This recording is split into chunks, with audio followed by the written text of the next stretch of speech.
23 February. I will never leave thee. Hebrews 13, verse 5. No promise is of private interpretation.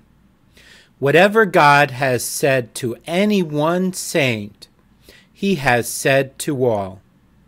When he opens a well for one, it is that all may drink.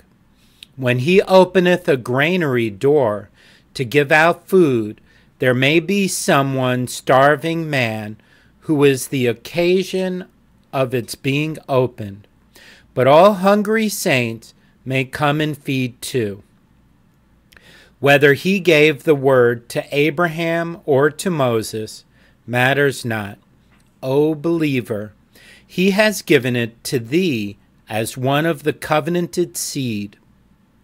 There is not a high blessing too lofty for thee, nor a wide mercy too extensive for thee. Lift up now thine eyes to the north and to the south, to the east and to the west. For all this is thine. Climb to Pisgah's top, and view the utmost limit of the divine promise. For the land is all thine own. There is not a brook of living water for which thou mayest not drink. If the land floweth with milk and honey, eat the honey and drink the milk, for both are thine. Be thou bold to believe, for he hath said, I will never leave thee, nor forsake thee. In this promise, God gives to his people everything. I will never leave thee. Then no attribute of God can cease to be engaged for us. Is he mighty? He will show himself strong on the behalf of them that trust him. Is he love? Then with loving kindness will he have mercy upon us. Whatever attributes may compose the character of deity, every one of them to its fullest extent shall be engaged on our side. To put everything in one, there is nothing you can want. There is nothing you can ask for. There is nothing you can need in time or in eternity. There is nothing living, nothing dying. There is nothing in this world, nothing in the next world.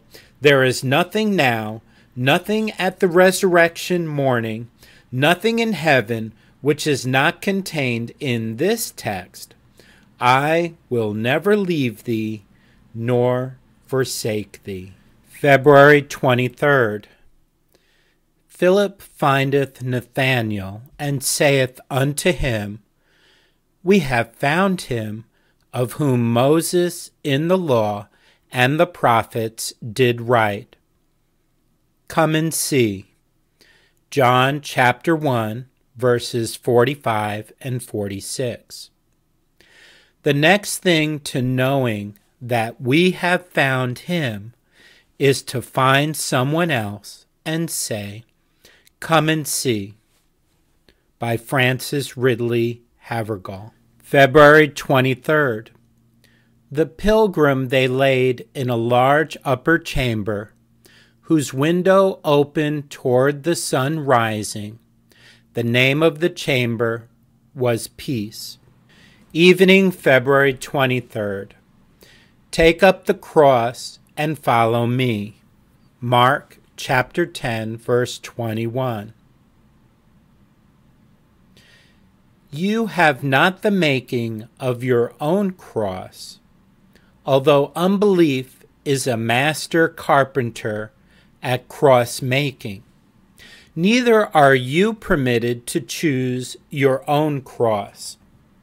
Although self-will would fain be Lord and Master. But your cross is prepared and appointed for you by divine love, and you are cheerfully to accept it. You are to take up the cross as your chosen badge and burden, and not to stand cavilling at it. This night, Jesus bids you submit your shoulder to his easy yoke.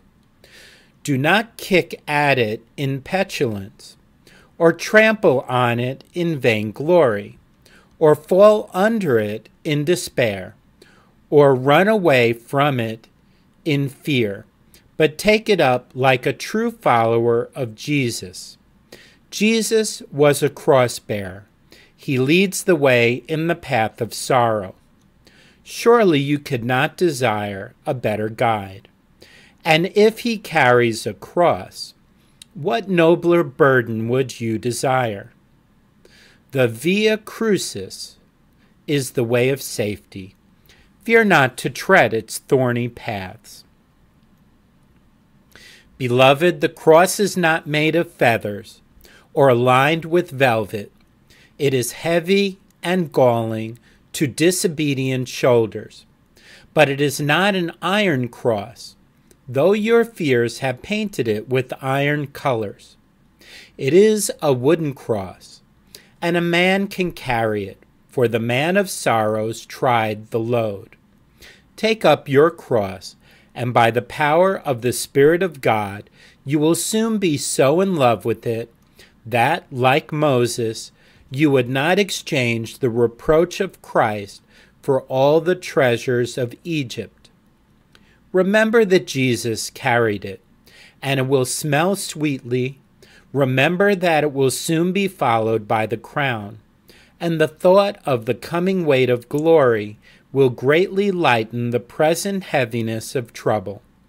The Lord help you to bow your spirit in submission to the divine will ere you fall asleep this night, that waking with tomorrow's sun, you may go forth to the day's cross with the holy and submissive spirit which becomes a follower of the crucified.